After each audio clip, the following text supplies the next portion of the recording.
Karibu tena katika hekima ya leo iliyojaa mawazo madogo ambayo yanaweza kubadilisha maisha makubwa. Leo naanza kwa kukuuliza swali rahisi. Je, simu yako ina password? Najua karibu kila mtu siku hizi anaweka password kwenye simu yake.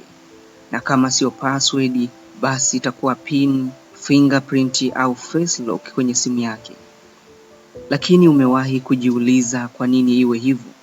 Si kwa sababu simu ni nzuri, bali ni kwa sababu kile kilicho ndani yake kina thamani kubwa. Ndani ya simu yako kuna mawasiliano yako, kuna picha zako, kuna taarifa zako binafsi. Vile kuna akaunti zako za fedha. Ndiyo maana unaifungia kwa usalama zaidi. Na ukumbuke sio simu tu inayorindwa kwa password. Akaunti ya benki pia ina pin, mobile money ina namba ya siri, ATM pia ina password. Akaunti za fedha mtandaoni zina login pamoja na password.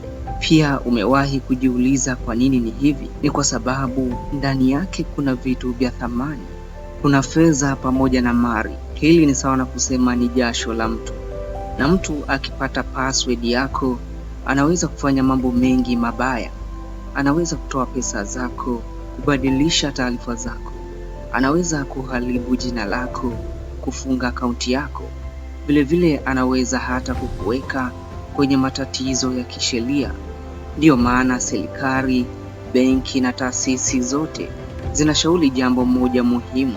Usimpe mtu password yako, kwa sababu ukiitoa mwenyewe mara nyingi lawama huja juu yako. Lakini sasa hebu tujiulize swali jingine muhimu. Kama simu inalindwa kwa password, kama fedha zinalindwa kwa password, je, akili yako inalindwa na nini? Kwa sababu kweli ni huu. Simu bila password ni hatari, benki bila password pia ni hatari, lakini akili bila ulinzi ndiyo hatari zaidi.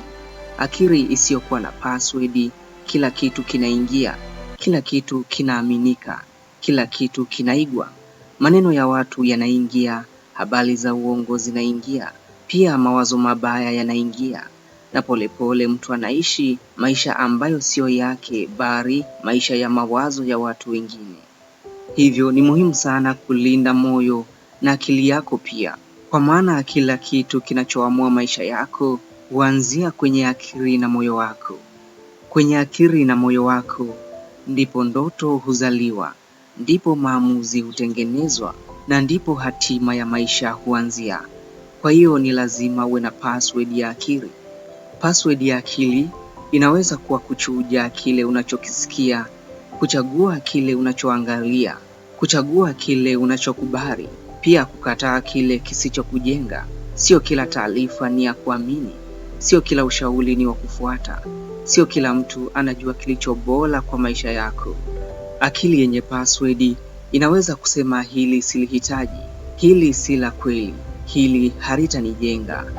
Kwa hiyo kama unalinda simu yako kwa password, linda pia akili yako kwa hekima.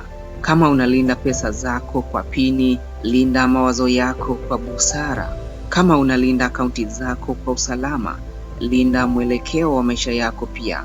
Kwa sababu ukweli mkubwa ni huu.